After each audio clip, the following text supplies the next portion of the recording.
Namaskar. Good evening to everyone. Good evening to all the parents and the teachers. Hope you're all safe at home. I know you got to be safe and then you got to stay healthy. I take this proud privilege of facilitating this 16th episode of Beyond Chalk and Talk, organized by Iris Florets, the Happy Play School. Thank you, Sirish Garu, for this opportunity, and also the entire team that is working behind to give this live on Zoom or Facebook. I am bestowed with the wonderful session today. The topic is understanding the learning styles of your children. You must be wondering, as parents, we know our children very well. We can understand our children very well. As teachers, we understand our students very well. Yes, I do agree. You're all very good teachers and then you're all very good parents. To make parenting effective, you're all good parents, but to make it more effective, we need to understand the child. That's an important thing. You may feel that we understood our child. Maybe during this lockdown time, I think you got a good opportunity to understand your child. But today's session will take it little further to have an in-depth understanding of what your child is and how he behaves, and then what these behavioral patterns really matter as far as our parenting is concerned. Now, the thing is, if you have two kids at home, two different thinking processes, two different, behavioral patterns, everything is different between these two. Never compare these two. And as teachers, if you have 20 students in your class, 20 students are 20 different behavioral patterns, 20 different globes altogether. Why is this? Because every human is a unique product of God. And we all know that.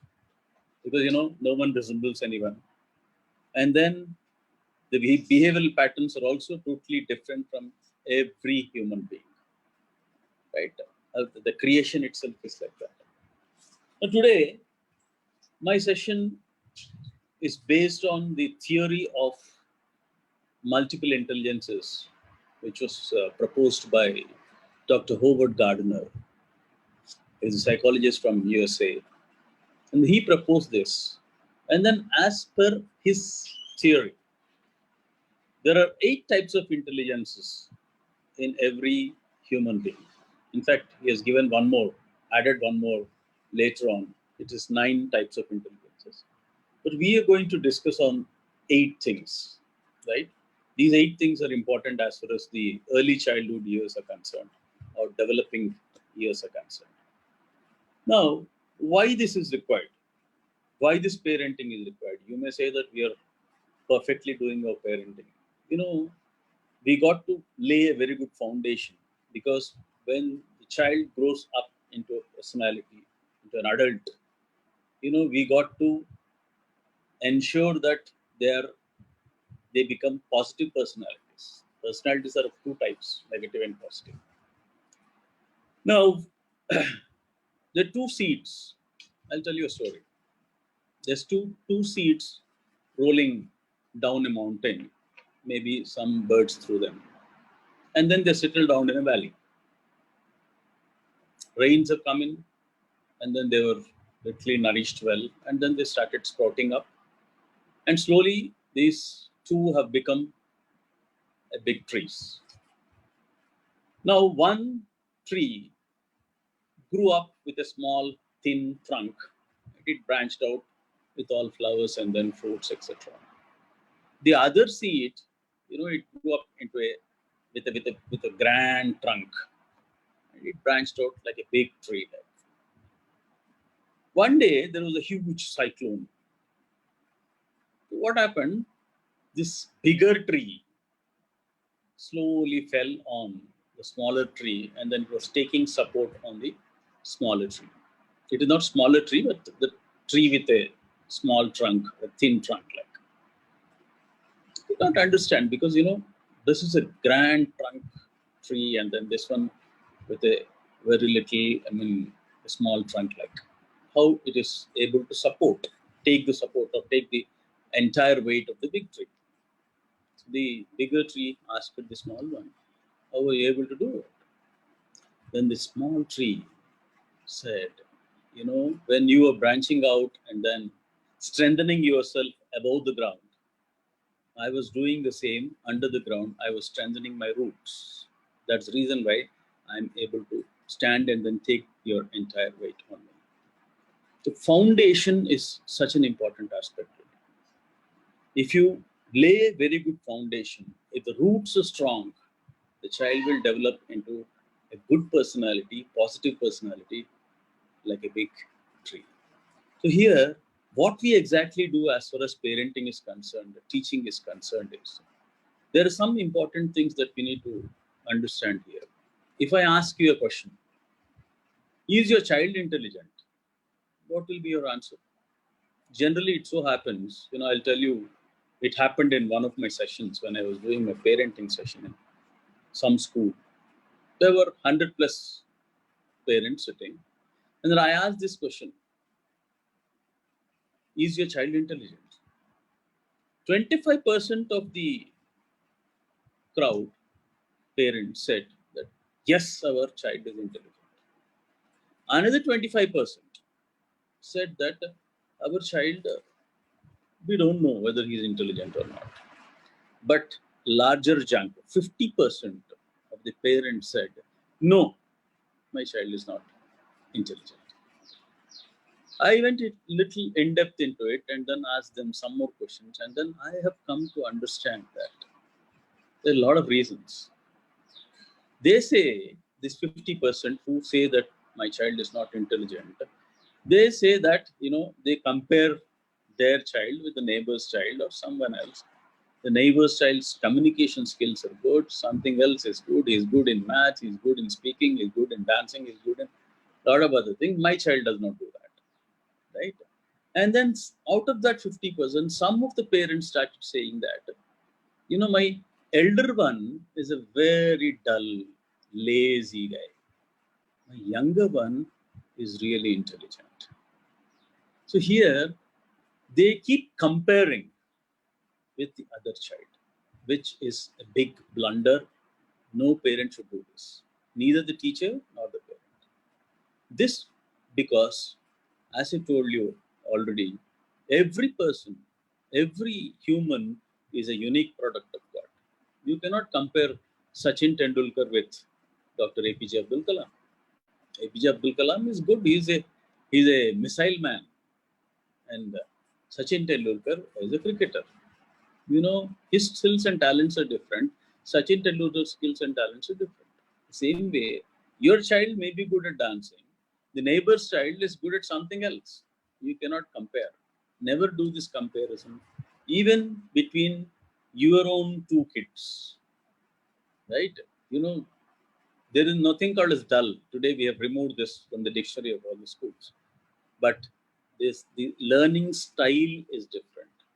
Today's topic is that. Now, as far as Dr. Howard Gardner's theory is concerned, there are 8 types of intelligences. Let us go into these 8 types of intelligences, because before I go into this, all the parents and the teachers should know one very important thing, that is the early childhood years where this brain development happens, almost from the age of 3 months to the age of 7 to 8 years. A typical thing happens as far as brain development concerned in our brain. This 1300, 1400 grams of brain between our ears. This 1300, 1400 grams of flesh contains almost, 1 lakh crore neurons. These are called as neurons. These are brain cells. From the age of these 3 months to the age of 7 or 8 years, these neurons get attached to one another, and then they form small chains. Each chain is one character. Each chain is one habit that particular human or that particular child is going to develop. And then that is going to be there lifelong. major portion of this brain development, almost 80% of this brain development is happening between this age of 3 months to 7 or 8 years. That is the exact pre-primary age. Now, how does this happen? This happens, the way we expose the child to the environment, we expose the child to. If you expose the child to a positive environment, good, he will develop positive characters. If you're exposing to useless environment, definitely they will exploit, they will take that useless characters. So these early childhood years are very, very crucial. Now, identifying their interests, is one more important aspect. Parents have their own opinion, right? Mother says my child should become an engineer. Father says no, my child should become a doctor, right? Right from the early childhood years onwards, this thrust is there on them. This pressure is there on them. The child, after he grows up, he wants to become a chartered accountant, but the mother wants him to become an engineer. Father wants him to become a doctor, but he does not have that inclination. And here we are going to study that aspect. What is the child inclined to? What is the child? What are the child's likes and dislikes and interests? Right? Based on that likes and dislikes, if you can assign, or if you can give them that support to develop, definitely. Because if you're passionate about something, definitely you will conquer that particular area, and also you prosper well in that particular area. So this theory is based on this, and then these 8 intelligence. Let me define all these, what these 8 intelligences are, and then we will go in depth and then try to understand against each intelligence how the child behaves. These 8 intelligences are there with every child, but a couple of them will be, the child will be inclined to. If you can identify that which the child is inclined to, that actually reflects the interest of the child. If that you can really identify in the child, that is what is becomes their learning styles, right? So let's go little in depth into what exactly these intelligences are, and then we'll go in depth into each one of them, all the 8. The first one is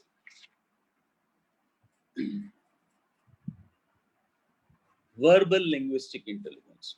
We can also call these children with this type of intelligence as word smart. They're well developed, they have well developed verbal skills and sensitivity to sounds and rhythm of words. They like words, they like to play with words, they have very good vocabulary. This is verbal linguistic intelligence. And the second one is logical mathematical intelligence. They are number smart and also reasoning smart, right? They have the ability to think conceptually and also abstractly, and capacity to discern numerical patterns. This will be the ability of this particular intelligence. We will go in depth into it. Now the third one is visual spatial intelligence. Now visual spatial intelligence, these children are picture smart. It is not only children, every human has this type of intelligence. You can also compare this. We will go in depth into what exactly the behavioral patterns of each intelligence, so that you can also check it which intelligence you are more inclined to. And then we have bodily kinesthetic intelligence. You today, most of the parents have this problem of hyperactive child, right? They come under this bodily kinesthetic intelligence, but don't worry, ability to control one's body movements and to handle objects skillfully. They can handle objects very skillfully. We will understand that. Then the fourth one is musical intelligence. The children who keep singing, they love rhymes, they love dance, they love singing like that. Their ability to produce and appreciate rhythm, pitch, timbre, all these things come under this musical intelligence. And then there is something called as interpersonal intelligence. There is something called leadergiri like thing. Capacity to detect and respond appropriately to the moods, motivation, and then desires of others. They can understand people well, they can mingle with people, they can socialize with people, they are leaders. This is interpersonal intelligence. And then coming to the seventh one, that is intrapersonal intelligence. The capacity to be self-aware and in tune with the inner feelings, values, beliefs, and then thinking processes. This comes under intrapersonalism. They are not selfish, but they are self-aware of themselves and then they're self-disciplined. And finally, the eighth one we are talking about is naturalistic intelligence. These are ability to recognize and categorize plants, animals, and other objects of nature. Children love nature, so they come under this naturalistic intelligence.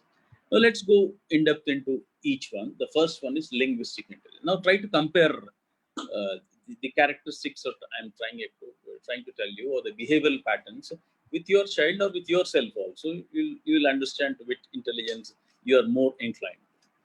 The ability to think in words. These are the characteristics of linguistic intelligence. The ability to use language to express and appreciate complex meanings. This is one more character. And then it allows us to understand the order, meaning of words to reflect on our use of language. The language usage, as far as this linguistically intelligent people is, they play with words, they like language. It is the most widely shared human competence. Most of them have this, and almost every one of them, every child or every human will have this particular competence. And it is evident, generally, it is evident in poets, novelists, journalists, and effective public speakers. Well, maybe when they grow up into adults, they may take up these type of professions because they are more inclined towards, their word smart, inclined towards language, word, vocabulary, and all those things. And adults with this kind of intelligence enjoy writing, reading, telling stories, and then doing crossword puzzles. If you observe your child, there are some children, if you take them to a movie, after they, after you return from the movie, they'll try to tell you the dialogues. They try to narrate the story of the entire movie, whatever other. These are verbally intelligent people. You can have also, they use language well in order to persuade, entertain, inform, and also to communicate. They, in fact, these people with linguistic intelligence will communicate verbally only more, right? When you come to the other way around, other intelligences, they express it in a different way. We'll come back to that, right? Now, solving problems, memorizing, acquires new knowledge through the use of language. These children have this habit of reading books, children or adults, whatever. And they're skilled in all the four pillars of any language. That is LSRW: listening. They love listening, they love speaking, they love reading, they love writing also. All these LSRW skills will be there, as well as because they would like to always have that command on the language. Like, they can learn new languages easily. If you have a neighbor with a different mother tongue, they pick up these languages faster. Just observe your child, or yourself in childhood, whatever you have. If you compare yourself with this particular aspect, like new languages, they pick up easily, and then they use words effectively. If something goes wrong, right? If the way the word is spelt is wrong, immediately they catch and then say this is wrong. So they're so sensitive as far as words and language is concerned. And then they have a wealth of vocabulary. They've learned tons and tons of vocabulary they have, and has the ability to understand the function of language. All the functions of language, they're well versed with. They listen and respond to the spoken word. They listen, they understand, they analyze the spoken word, and then they respond accordingly also. And they enjoy reading, they enjoy writing, and also they enjoy discussing also, right? Remember what they remember what has been said, and then they also remember what has been read. Sometimes it so happens we read, but we don't remember. But the people with this type of intelligence, they do remember when they read or when they listen or when they speak. Right? Speaks and writes effectively. They're very good speakers, and then they're good writers also, right? And then they can learn other language. These are some aspects as far as linguistic. To test your child, I'm giving you some aspects which you can just observe in your child. The first thing is, he writes better than average for age. These children will write better than average of their age. Children of that particular age. they can write better than the others of that particular age. They spin tall tales and then tell jokes and stories. They always keep on. They're something like chatterboxes. Keep on talking, talking, talking. They have something to talk all the time. Right? And then there's a good memory for names, places, dates, and all. For names, places, and dates, they have very good memory for that. They enjoy word games. Your puzzles and then word games will be there. In newspapers that we get. They're interested in word games because they want to have that command on language, right? And then they enjoy reading books. They spell words accurately. That is one more important quality they have. If something goes wrong or spelled wrong, immediately they catch that and then say, this is not the way you have to spell it. Appreciates rhymes, puns, tongue twisters. They like these tongue twisters, small stories or rhymes, something like that. Enjoys listening to spoken word, stories, commentary on the radio, talking, and then books. These they like. They have very good vocabulary for age, and also they communicate to others in a highly verbal way.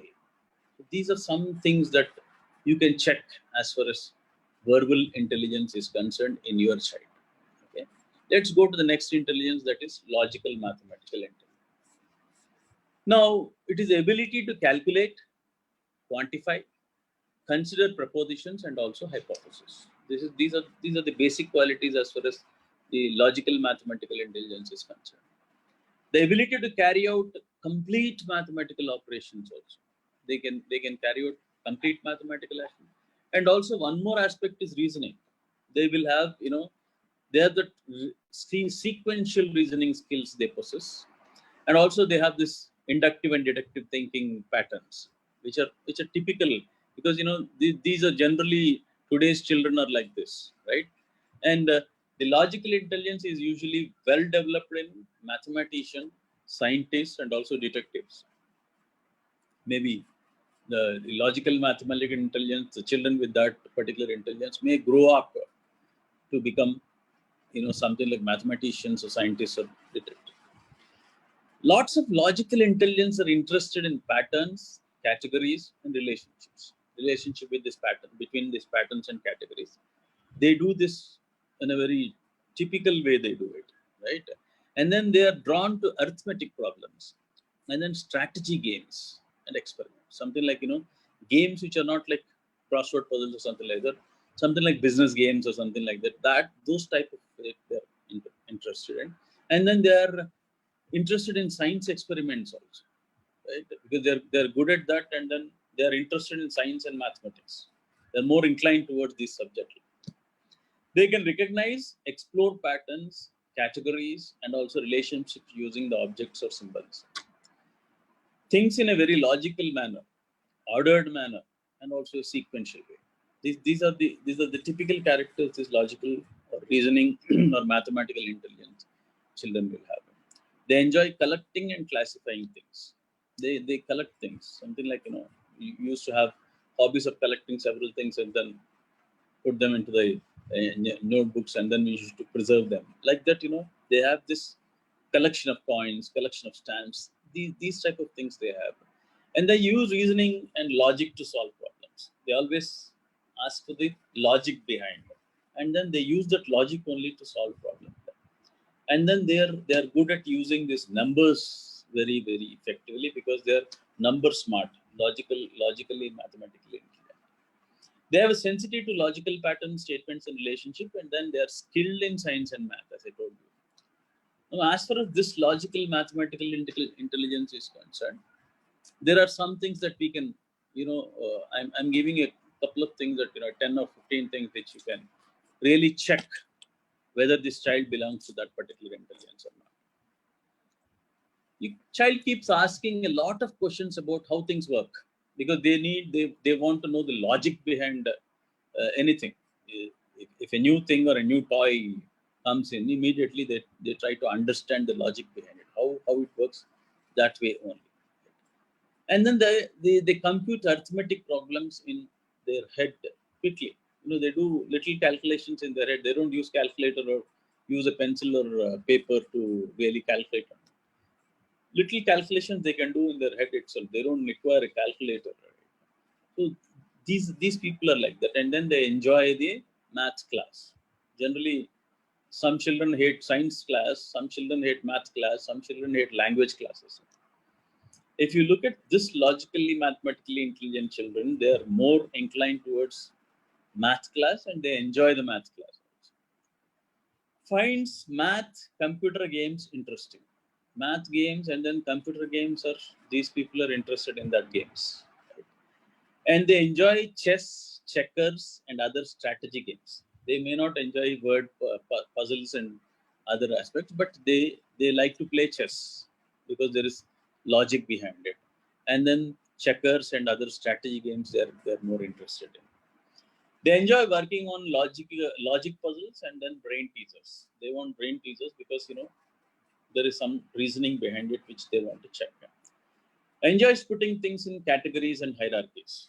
They love to put things in. They love to put things in category or categorize things like that because that is what that is where that reasoning aspect is there.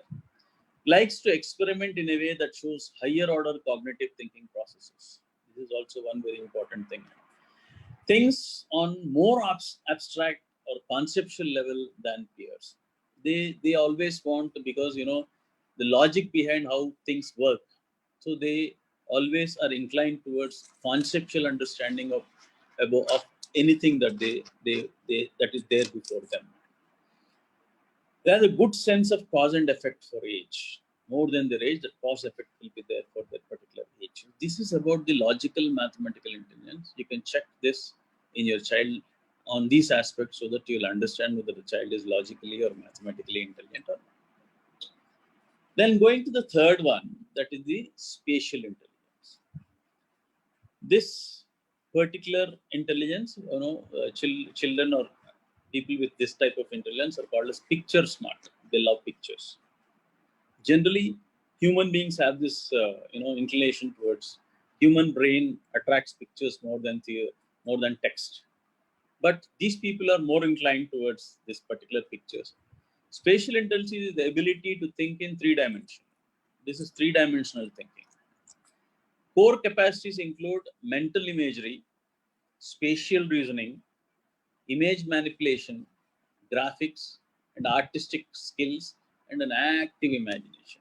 These children are generally daydreamers. They go into different types of imaginations. Sailors, pilots, sculptors, painters, and architects, these people exhibit this spatial intelligences. Maybe if your child is more inclined towards this picture smart aspects, then he can become one of these, either a sailor or a pilot or a sculptor, painter, or an architect. This kind of intelligence may be fascinated with mazes and jigsaw puzzles. They are more interested in jigsaw puzzles.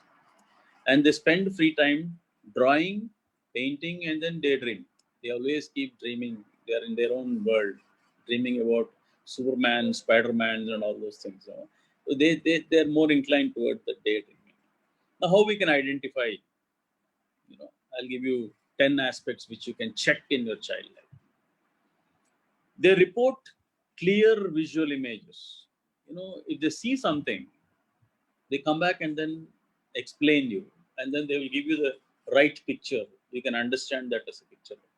There are some children who cannot express themselves properly, but if you take them to a movie, the linguistic intelligent child will explain you all the dialogues. He will tell you the entire story. But the spatially intelligent or visual intelligent child, the child will explain you the scenes because he's picture smart, he or she, right? And then they can remember roadmaps, charts, diagrams more easily than text.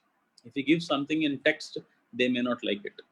These are the children who love comics. Of course, the comics age has gone now, but they are more attracted to TV and then tabs and iPads and all those things and mobiles and all those things. They're more attracted to that. They daydream more than their peers, more than of that particular age. They have more of this daydreaming aspect like that. They enjoy art activities. They're actually into fine art. They're actually into different aspects as well as because they're picture smart. They draw figures that are advanced of age. Children keep doing doodling.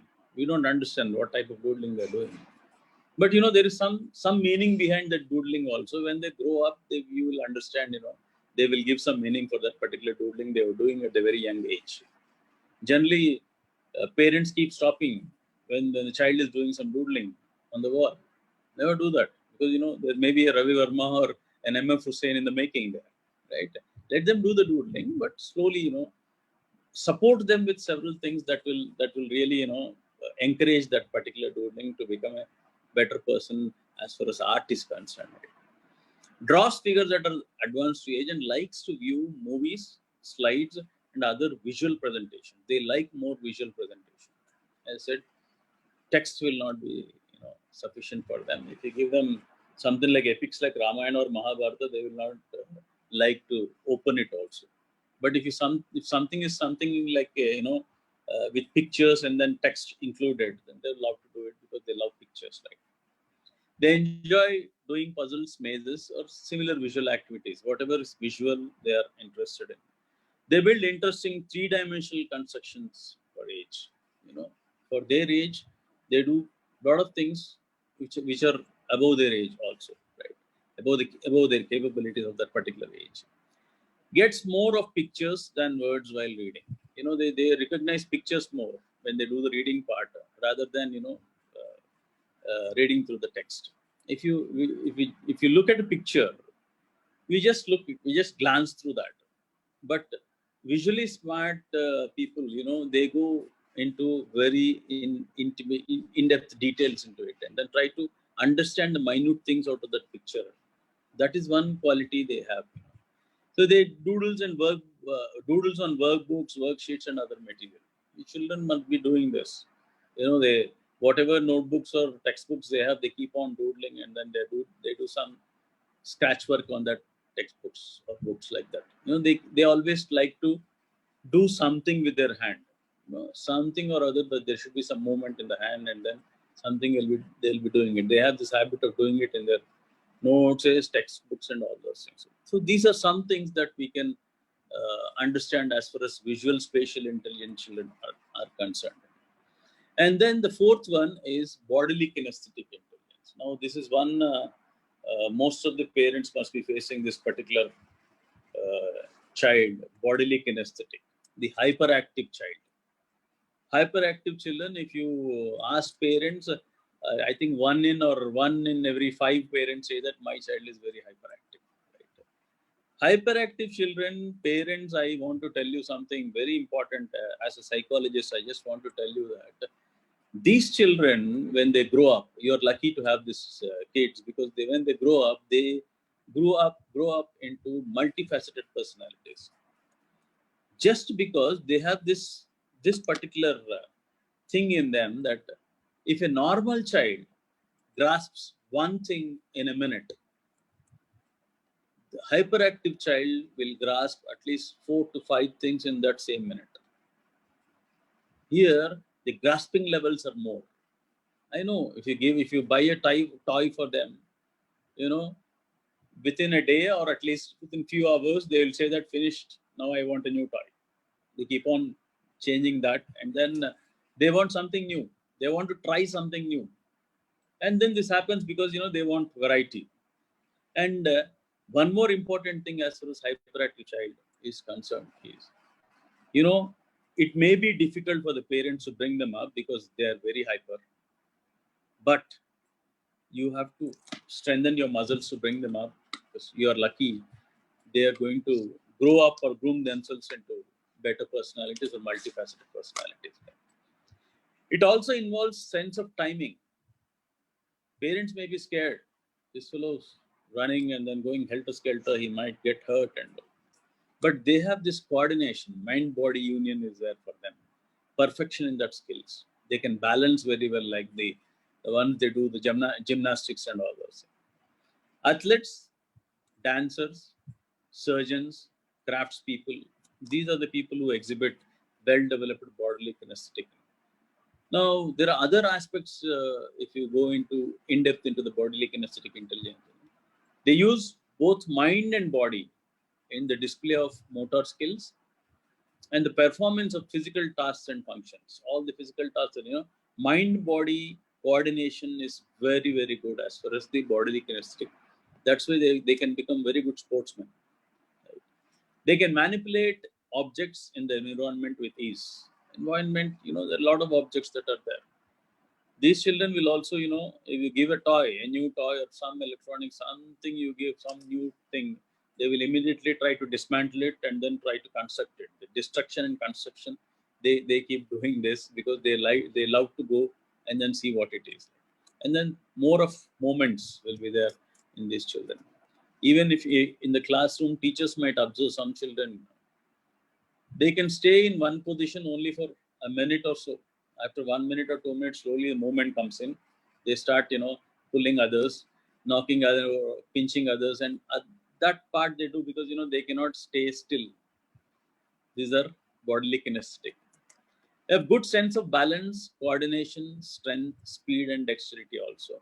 And then they solve problem by doing. They are all practical. They don't like theory at all. They always want everything. They will show you, and then by doing only they will solve problems. By doing only they will learn or something like that. They like experiments. They are always moving around. They have good eye-hand coordination, able to use hands to produce and transform. They can transform things, anything. They're good at doing that. Okay. Now let's check in your child. I'll give you 10 or 12 aspects that you can check in your child. Excels in one or more sport.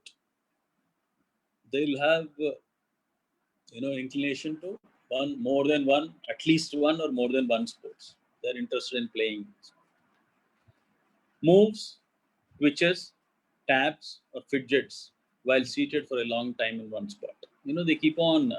They take a pen or pencil in their hand and then keep on tapping. When these children are waiting on the dining table for the mother to serve the food, before that they take the spoon and then try to make some noise on the, because there is movement in their body parts all the time, right? So they always like that sounds, and then they keep on moving, pitching, and all those things. Cleverly mimics other person's gestures and mannerisms. They keep, they imitate others also, right? Other person's mannerisms and all those things. They have this habit also.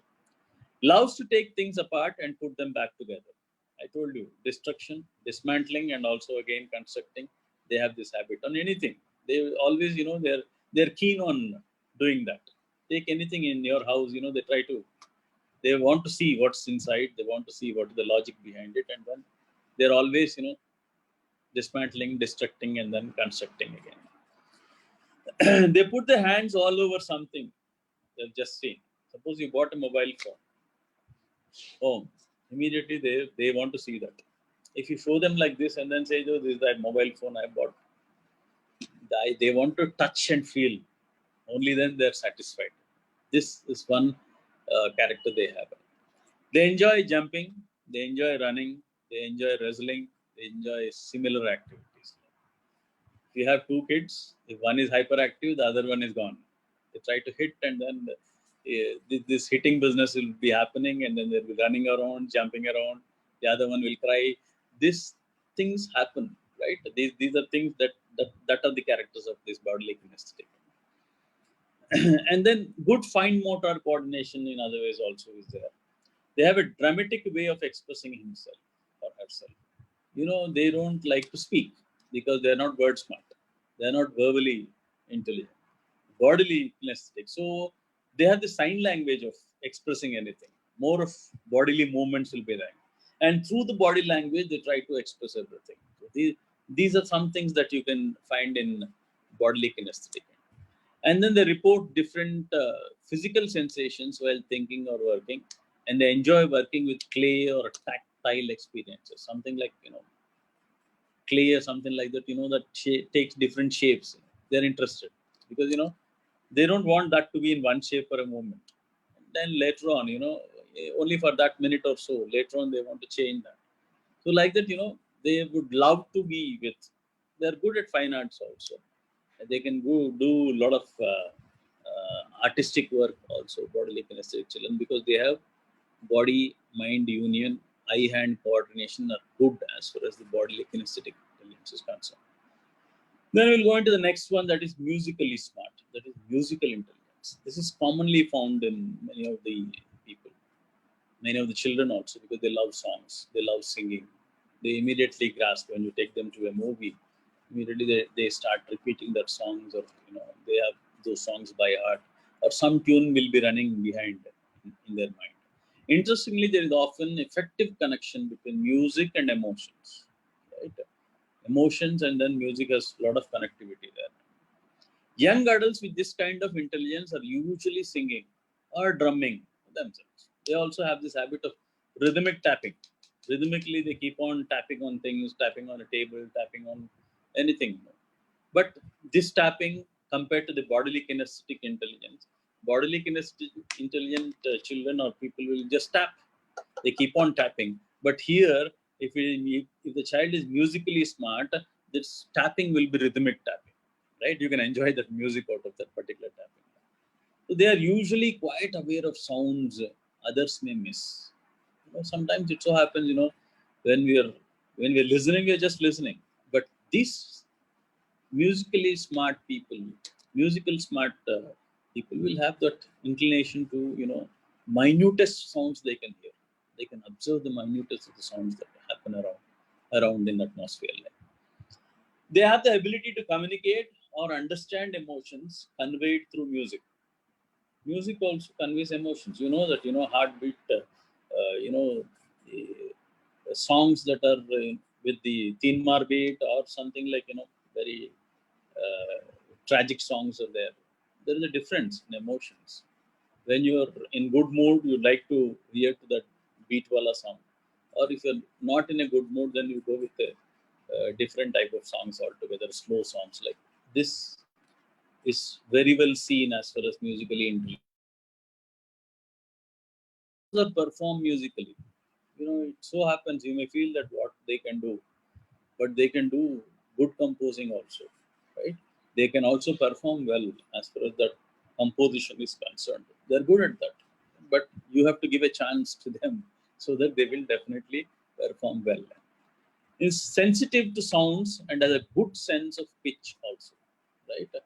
You have this pitch, this voice modulation aspects are all there. They're very good as far as that is concerned. And they can perceive, they can discriminate, they can transform and express ideas and emotions musically. They love to speak musically also. When you ask them something, they'll try to put it in music and then put a raga to that and that type. And they have that perception, and then they can discriminate also, transform songs also. And then these children, when you're singing something, some movie or something like that, if something goes wrong, they immediately they will identify, mommy, you're wrong, this is not the way to sing. Like that they correct you also when the rhythm or when something goes wrong, when the raga or talam goes wrong, they immediately catch it because they're very much concerned about that. They have an intuitive understanding of music, such as playing an instrument by ear. Some music will be running behind them. Children, while studying also today, some of your children might be asking for, earphones. They want to listen to music and then study. Some people have done psychology have done some research on this aspect. Where will the focus be? Will they really, focus on what they are studying or what they are reading, or on the music? But the research proved that with that background music, their concentration levels are more also in some children. So I know you got to take a right decision whether to allow them with the earphones or not, based on their understanding level of understanding. They have a technical understanding of music, such as that comes from the sort of music therapy. They understand music. They know very well as far as music theory is concerned, and then they can also interpret it in a proper way. They have a natural rhythm, beat, and harmony. Now, let us examine what are these qualities that we can, identify in the children, and then so that you can conclude that they are of that intelligence. Tells you when music sounds off key. When something goes wrong, they will immediately recognize that. Or disturbing in some way or the other. If the music is not in the right track, these children will immediately identify. These people will identify immediately. Remembers melodies of songs. Some melodies keep on running in their mouth. Some melodies, these melodies keep on going on in their mouth. They have a good singing voice. Generally, musically intelligent, they have good singing voice. Vocally very good. They play a musical instrument or sings in chorus or other groups. They always love to participate in singing competitions, right? At least in the chorus, or maybe they have to take the lead or something like that in the group. So they are more interested in that particular aspect as well. And has a rhythmic way of speaking or even moving. Sometimes even the movement will be rhythmic. Okay? And when they speak also, they'll try to speak in a rhythmic way, like our Malayalam language, They try to, it has a rhythm, right? When you listen to it, it's very, melodious also, right? Unconsciously hums to himself or her. This is something called as washroom humming or bathroom humming. Most of the people have this type of, when they go into the bathroom, immediately the tune starts. Like that, that humming part will be there when that comes unconsciously also sometimes for these people who are musically intelligent. Taps rhythmically on the table or a desk as he works, as I told you already. They keep on tapping, but this tapping is rhythmic, right? And there is some music coming out of that. It may be thema, it may be some beat or something like that, but they make some sense through that particular tapping also, right? Sensitive to environmental noises. When the rain comes in, they want to listen to that the sounds that come out of the rain, right? And then cool breeze is coming. When the breeze is coming, they are very very keen on that minutest sounds, right? They love to listen to that sounds. They enjoy that. These are the characteristics of musically intelligent people. Let's go into the next one. Now, the most important, interpersonal intelligence. Now, there are children who take the tiffin box, lunch box, or whatever, snack box or lunch box, and then they share with all their friends. They belong to interpersonal intelligence. There are some children who do not share. They go into a corner of the classroom and then they eat it themselves from their tiffin box. They don't share at all with them. They are intrapersonal intelligence. This is some characters I'm talking about. Interpersonal intelligence, that is people, smart people, they have the ability to understand and interact effectively with others. They are good speakers. They are good, they socialize with people. They are good at that. It involves effective verbal and also non-verbal communication. Through verbal or non-verbal communication, they do it. They do it, they have effective interaction with everyone. It is the ability to note distinctions among others. They can understand others. There are people with different moods. They can understand the mood. They sometimes they come to the mother and then say, "Mother, your sari is very good today." Why? Because they know how to puttify you, right? And then get things done. They are good at that. They are interpersonal skills.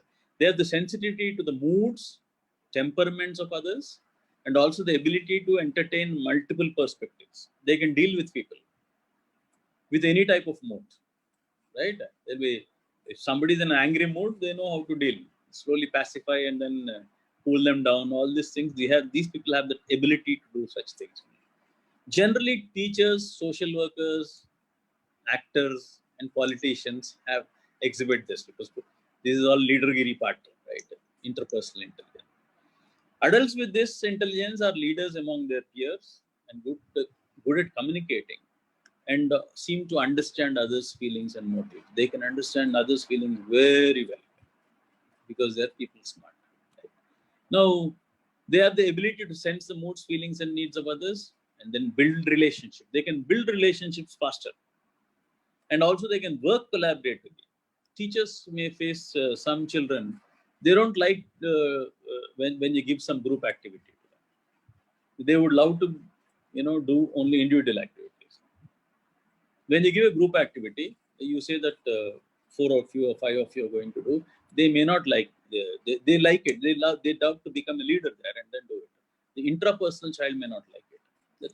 The interpersonal child will love to take the group, motivate the group, and then get things done. Right? He makes them understand the group objective and then sees that he ensures that the things are done. Understands and empathizes with others. They can empathize with others. Empathy is one very important quality as far as emotional intelligence is concerned. But empathizing others is one thing. Sympathy and empathy are different. You know that very well. Empathizing, these people have this empathizing quality there. And able to lead and persuade others. They can lead. They can be a very good leader. They can convince people, persuade people. Sensitive to both verbal and non-verbal causes and response appropriately. They know, they can understand all types of verbal, non-verbal, and then accordingly they respond to others also, whatever may be the case. Because they understand the moods of others. They perceive moods, intentions, feelings, and motivations of others, and ask for, listens to, and considers advice and the opinions of others when making a decision. They take others' opinions. They ask, take others' opinion, and accordingly they keep working on that particular aspect. Now, these are some things I want you to check as far as the your child is concerned. Interpersonal intelligence. Enjoy socializing with peers. Generally, this particular child will have more than one friend, or maybe two, three, four, five. They keep getting more calls from friends, and then friends keep coming in to your houses, and they seem to be a very natural leader. You need not teach them leadership skills; they are inborn in these people. Give advice to friends who have problems. Whenever a friend comes to him with a problem, he immediately gives the solution to that problem. And they are street smart. They don't like to stay at home.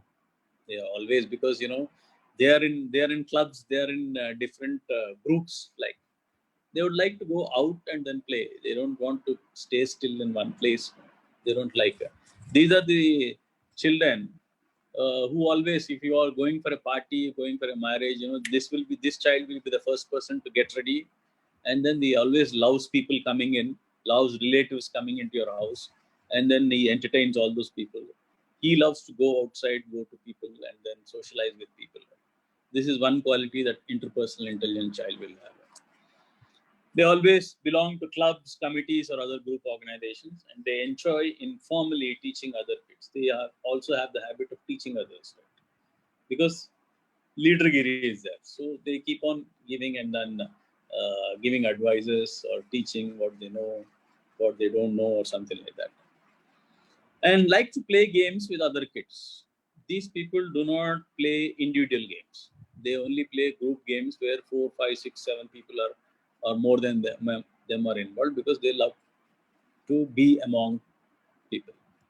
And these people typically have 2 or more close friends. They are all close, but not one friend or no friend or something like that. They will have minimum 2, and maximum there is no limit for that. So many friends they have.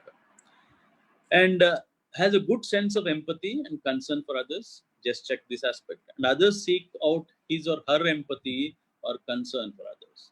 Then people come to him for this empathy. As far as this empathy aspect is concerned, in that particular child, people are attracted to that. So people come to him or her for advice. Others seek out his company. People always, the other friends, peers, everyone wants this fellow's company, because he has this interpersonal intelligence. So he's always wanted by everyone. So these are the characteristics as far as interpersonal intelligence are concerned.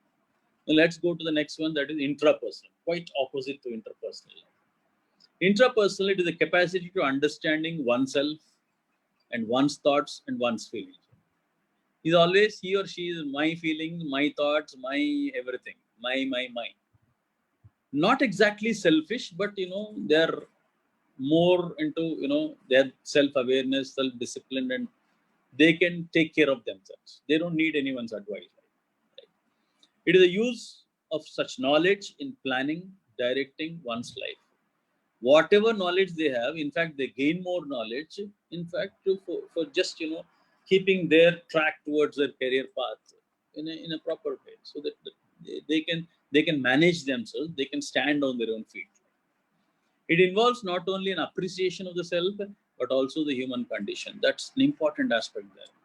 It is evident in psychologists and also philosophers like that. And these young adults may be shy, but they are very much aware of their own feelings and are self-motivated. Typically, if you see these children or this type of intelligent people are, they are self-smart. These self-smart people are, you find them little shy.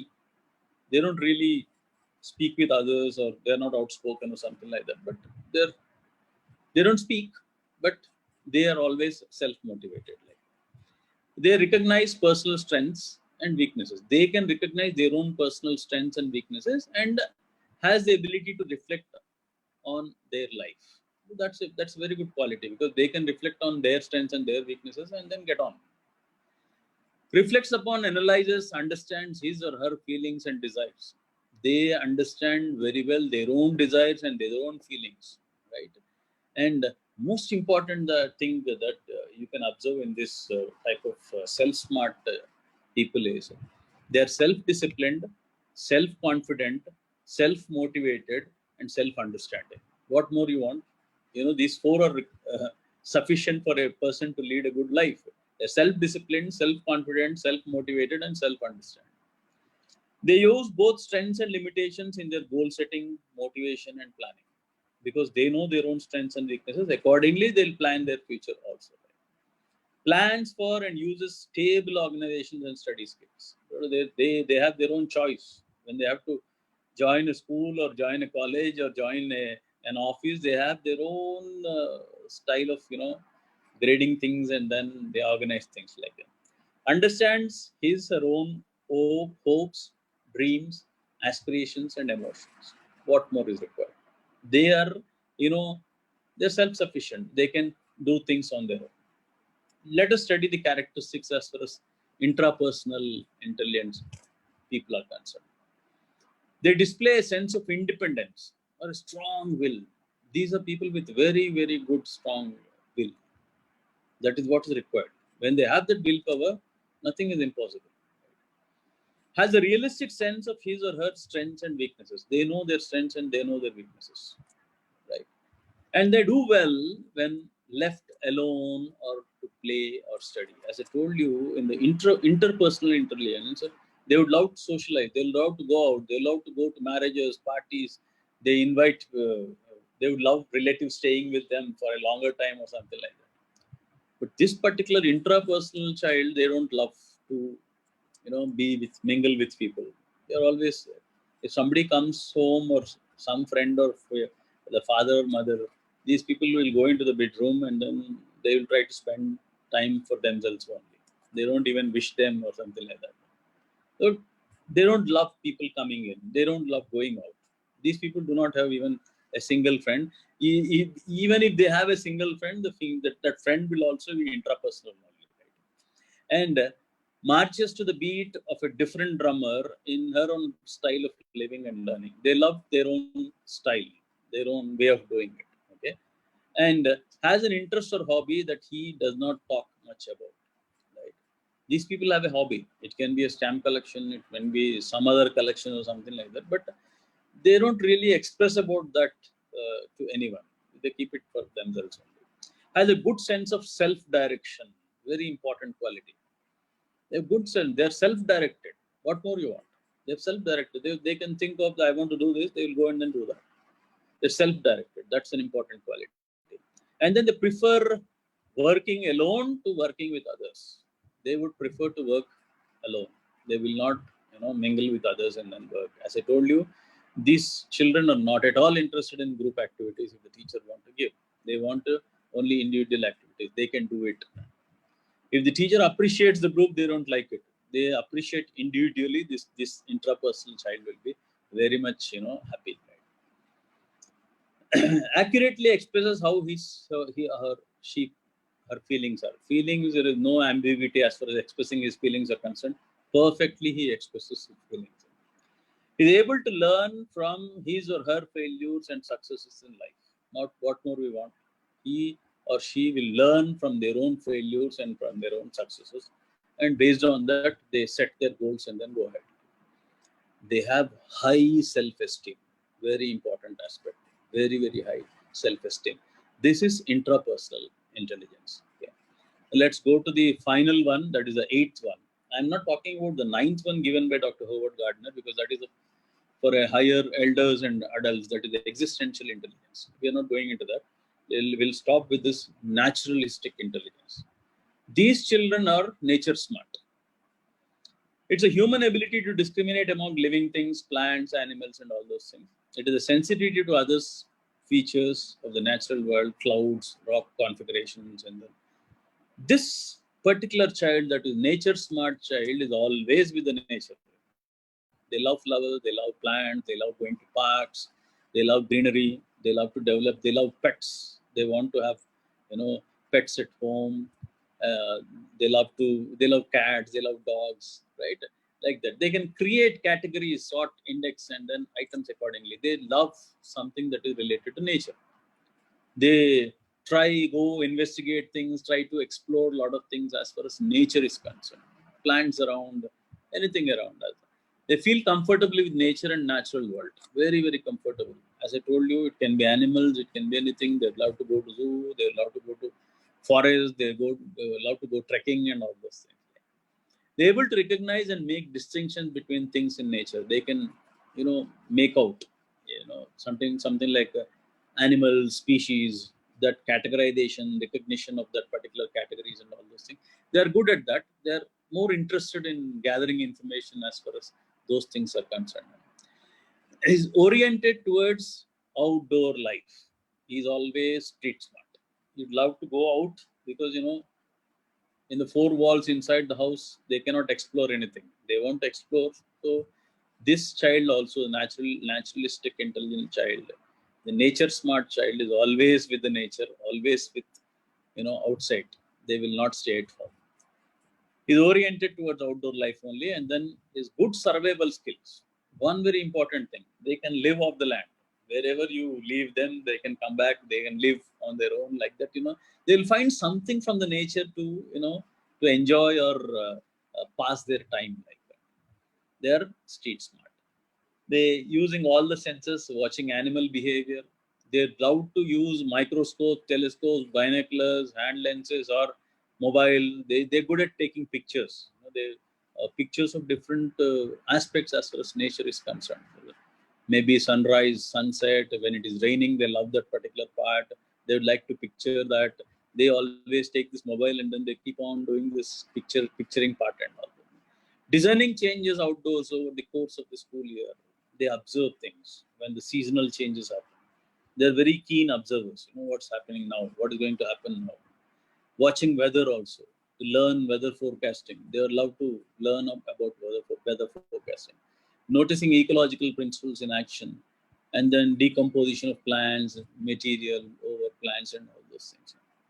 If you see, what are the basic characters that you can observe as far as nature smart children are concerned, is they love watching animal behavior.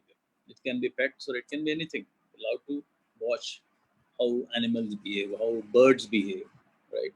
They love the sounds of the chirping of the chirping of the birds, and then they love to be in the garden or lawns always. They like to watch the rising sun early in the morning. That's on the beautiful scenery. Right? Likes watching moon on the full moon day. They go onto the terrace top. They also want all the family members to watch that full moon. And they like photographing landscapes. They're always with the camera, always taking pictures of landscapes because they love that. They show a lot of enthusiasm in collecting information about outer space, expeditions to other planets. They're very, very interested. Something that is related to nature, something that related to space and all these things, they love that. They show interest in subjects like biology, zoology, botany, geology, meteorology, planetology, or astronomy. These are very, very interesting subjects for this type of, nature smart people. They're interested in studying various stages in the life of a butterfly. That is again nature. They're very much interested in observing how it happens and all this. They observe plants, leaves. They collect leaves also, different types of leaves, flowers, ponds. When in a park, they'd love to. You leave them in the park, they enjoy the nature like anything. They get stuck somewhere, maybe with a bird, with a leaf, or with a plant or with flower, and then they enjoy themselves there.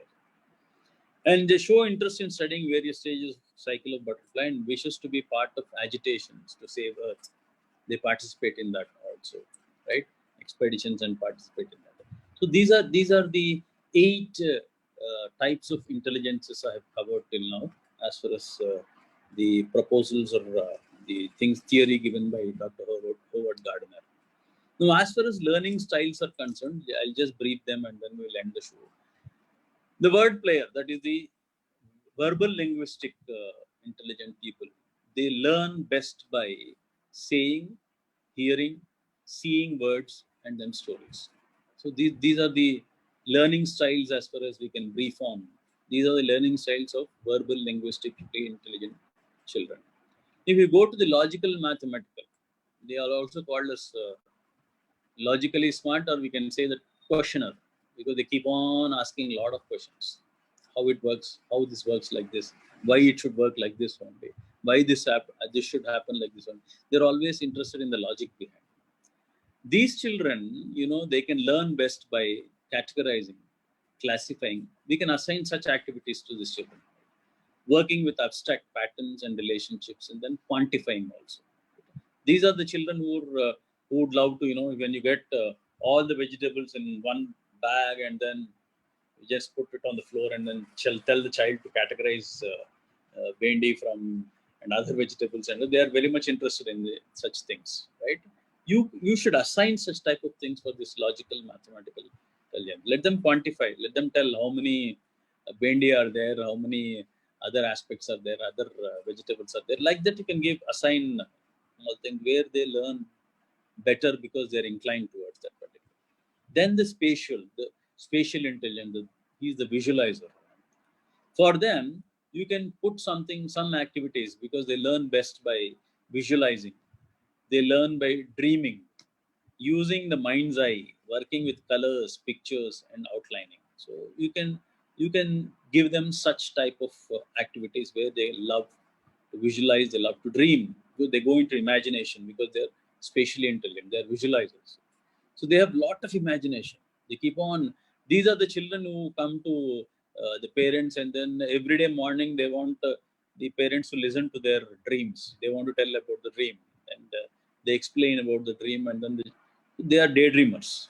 They also dream in the day also, right? In the classroom also they do the dreaming part. So you got to check this aspect. So this is as far as spatial intelligence is concerned. Then coming to the music lover, the musical intelligence.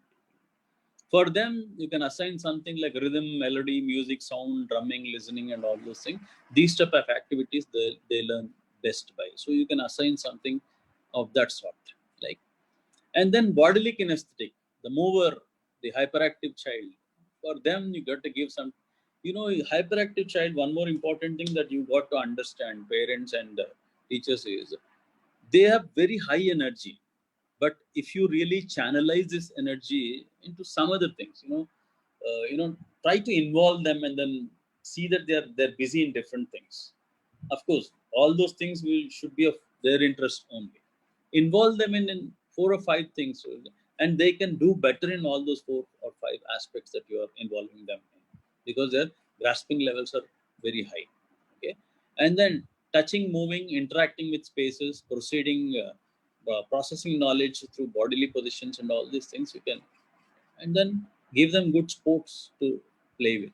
Couple of sports, if they're interested in couple of sports, let them go to those academies and then learn. They're good as far as the bodily movement is concerned, right? Then interpersonal, how these children learn by sharing, by comparing, by relating, cooperating, interviewing, leading, interacting, listening. All these are, they learn best by this type of thing. That is the interpersonally intelligent. That is the socializer, right? And then coming to intrapersonal, the individualistic thinking.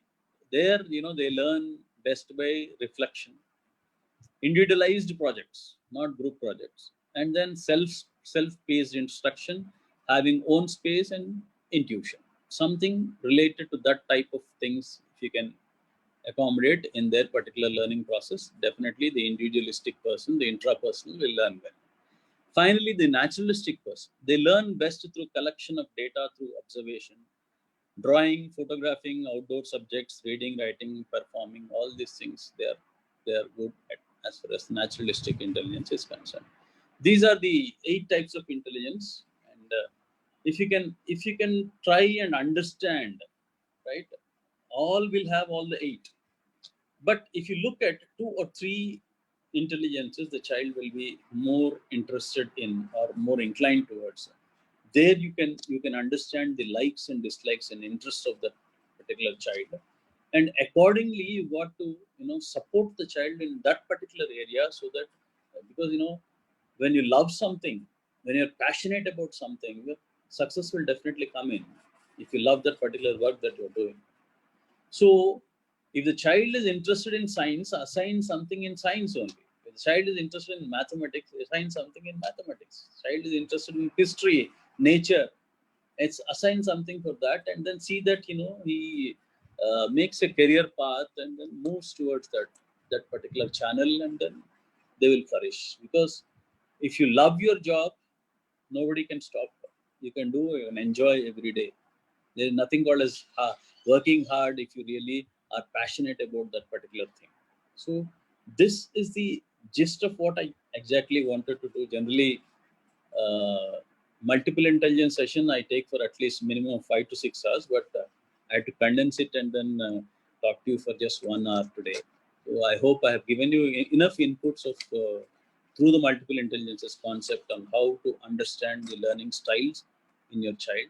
Try to understand your child. This is a very important opportunity for all of you, because the lockdown is again drag it till 31st, and then maybe the summer vacation will be extended this year, and maybe you have another 2 months to go to really understand your child. So based on these things, almost everything is available on Google. You can have worksheets on multiple intelligences, and then you can check online also. You can just answer some questions online about your child, about yourself also, and then try to understand to which aspect or which intelligence you and your child are inclined towards, and especially your child, so that you can now start the support function for the child to, so that they will groom themselves to become better personalities in their interested or in their interesting aspect, as far as their interest and likes and dislikes are concerned.